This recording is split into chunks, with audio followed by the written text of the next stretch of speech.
how can your administrator use you because that is how you get your classes paid for. So between you and your administrators, what role have they envisioned for you? And it can be so many very different things. It can be anything from holding workshops to just co-planning with a certain group of teachers to providing resources available for teachers. You name it, it has been suggested and discussed at the other previous follow-up sessions. So let's talk a little bit right now. Let's share what some of your plans are. If you have any questions, any challenges that you might be facing in your schools, let's brainstorm together to find solutions so that you can have a successful year and your self-efficacy can be high as you are being a leader with only one class behind you. Why don't we start with those who brought their administrators with them today, since those are our honored guests. So if you brought an administrator with you, if you could start first discussing, introduce your administrator and discuss what your role is going to be for the remainder of the school year as a coach in your school to help facilitate this. I'm sorry. I always like to get it over first.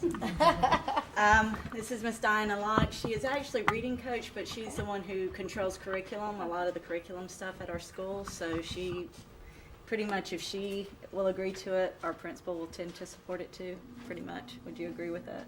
So Wanda.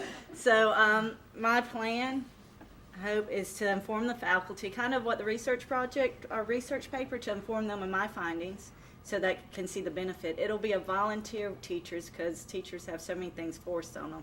And I already have some teachers interested.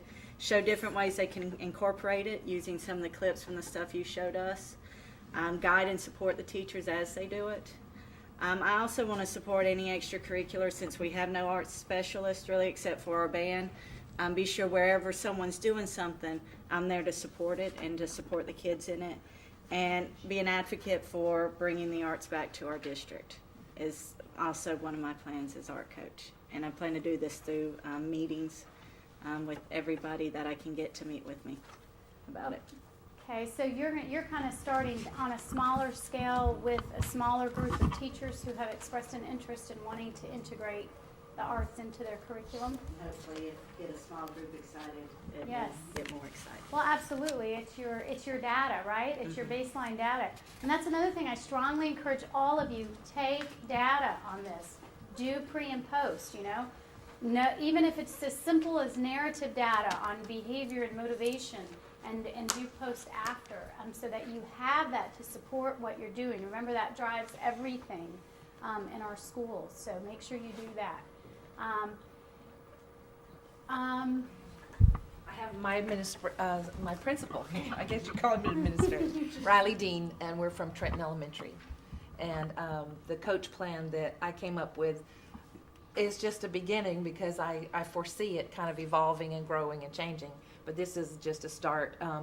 Distribute information regarding the summer workshop at the Harn Museum, which I did not even know until this class. So attend the school leadership team meetings to provide input when appropriate on ways that we can incorporate art into our school culture.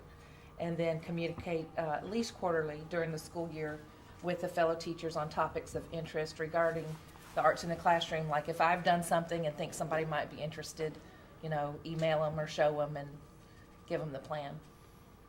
Very good. That's another thing that came up at some of our other follow-up sessions, and that was some of the teachers talked about, gosh, we're all so busy and we have so many things on our plate, and I have teachers who might be interested in doing this, but they're just so busy and they don't know how to do this. So they've said that would help them as if they had hard copies of lesson plans ready to go so that they can implement it in their classroom. And then I had another teacher say, no, our teachers didn't want that. They wanted something digital.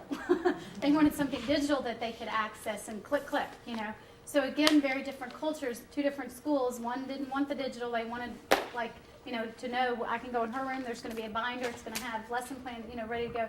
So again, those are things, simple things of providing support and resources, and different ideas for your teachers. This is Tina Hurst. We're from Lafayette County Schools. I teach at the high school there. My principal was planning to come, but he had a funeral he had to attend today. She's the curriculum specialist among many other hats she wears. I did speak with my principal, however, and this is the plan we came up with. We have early release Wednesdays, the first Wednesday of every month, and we have the afternoon for faculty meetings and training and development. So in February, I'm planning to do a short PowerPoint presentation and share the data that I found, again, when doing my research paper, and briefly describe how arts and arts integration works, kind of do a little pep talk. And then we have... You can do a dance with that? I could, but it wouldn't be pretty. And then we have common planning time in the morning for 30 minutes, and so then following that, my little pep talk, then I'm planning to meet with the departments for our high school. We're a 6th through 12th school, and then by grade level with the middle school, and discuss ideas of what we can do and how we can integrate the arts and just sort of brainstorm together. And then last, I'll follow up and help however I can in implementing all that and sort of be a resource person. So that's the plan. Good, good. So you actually have support to do this school-wide. Very good, excellent. Good. We're separated. Oh! That's because I was early and she was late.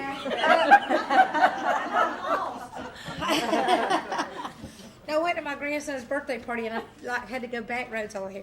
Anyway, Tammy is here, Tammy Garrett, and she's representing our school, and she is also the reading coach. And it's kind of like that, they take her word for what things that go on. Let Tammy tell them, and then it'll be a good idea. But I want to do a lot of the same things that they did, but one thing I want to try to do is in faculty meeting, a lot of times they'll let us take like a few minutes right in the beginning to share. And not last year, one of our reading teachers shared where his class had done a reader's theater from a Mark Twain story. And so I want to have my students come and share that. And already, if you guys have not found this website, it's wonderful. It's Arts Edge, and it's Kennedy Center. And there's lessons that are already made out and resources and everything. And I've already shared that with some of the teachers. And so besides in faculty meetings letting them know, I also want to try to do some workshops and share some of the successes and some of the examples that I came across in my research that, showed these are the statistics, and encourage them that way. Good, excellent. This is Angela Convict from Columbia High School, Lake City, Florida. And what we did, and I'm not going to read it all, but we got together as a group and we broke it down into 9-week grading periods. First 9 weeks was visual arts. Then second 9 weeks is music. Third is theater. And get this turn. Fourth is dance.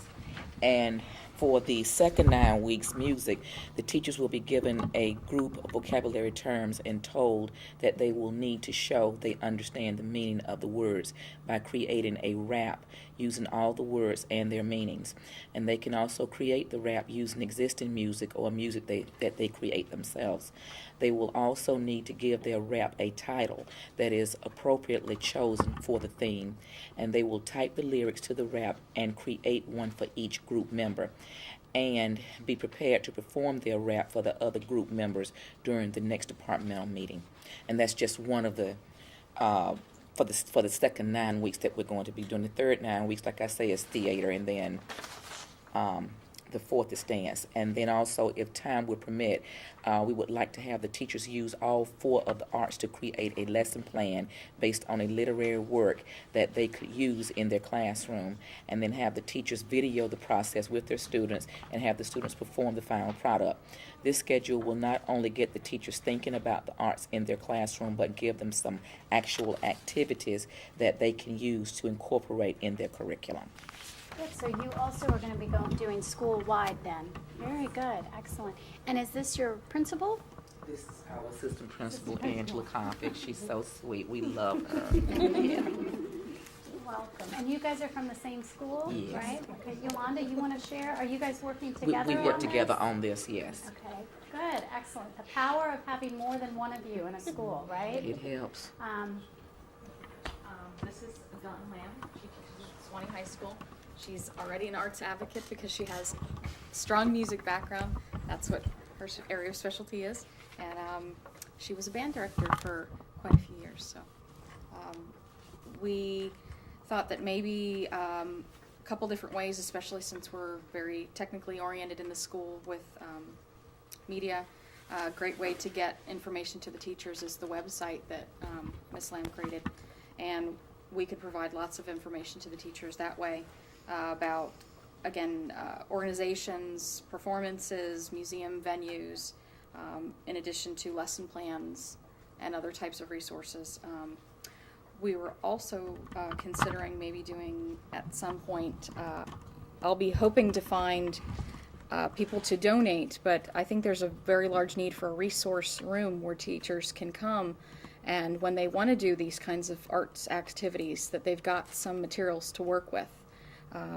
I discussed this also with the current art teacher, that there is a distinct need for that, and I'm hoping to get local businesses to donate to that as a cause. In addition to, I know as a specialist teacher, you love to have things. You don't know what you're going to use them for, but you're going to find a way to use them. So just a collection of lots of different things, and maybe with the actual object, a lesson plan attached to it, so that they've got some ideas to start working with, so it's not just, cold. But I think that would be very helpful for our staff, and also be very exciting for them to utilize. So. Very good. Resources, I'm glad you brought that up, because that is a concern for a lot of schools, and that is something that I actually encouraged at our grant meeting. Bob O'Leary from ICUF always teases me and says, "Oh no, you're going to give me another list of things to do. I usually write grants and I'm done. That's why I write them. And you always ask me for something else." But I suggested that he hold a little workshop at your conference this summer, since he is our grant guru. He is the one who wrote the grant when I approached him with this idea, and for teachers, and to help you become familiar with how to write little mini grants, and so you can get some resources. And he was going to share with you a lot of the mini grants that he doesn't even touch because they're so little. And I said, you should put that up on the website too, so they can click on there and get access to it before the summer. So he said he would do that. So that would be another good help for resources. So you can check for that.